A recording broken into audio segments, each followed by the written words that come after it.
Ever feel like your brain's just operating on a different frequency? Whether you're neurodivergent or neurotypical, the science of neuroplasticity can change how we see our own minds. Neuroplasticity is the brain's ability to rewire itself based on what you do and what you think. We've been taught to believe that our brain's finished by about 25, but that's a drastic oversimplification. Neuroplasticity works through a process called long-term potentiation. Basically, when you repeat a thought or a skill, your neurons fire together so often that they actually create a physical connection in your mind. Neurons that fire together, wire together.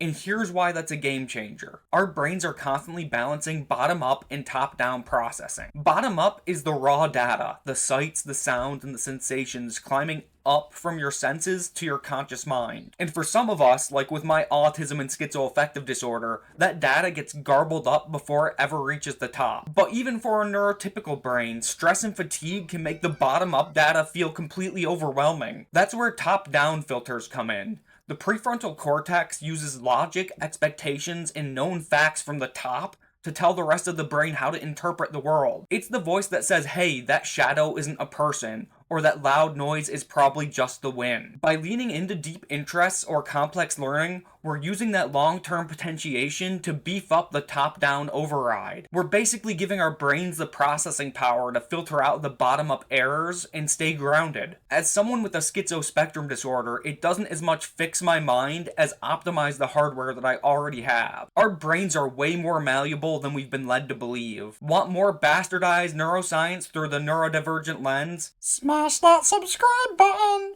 or else.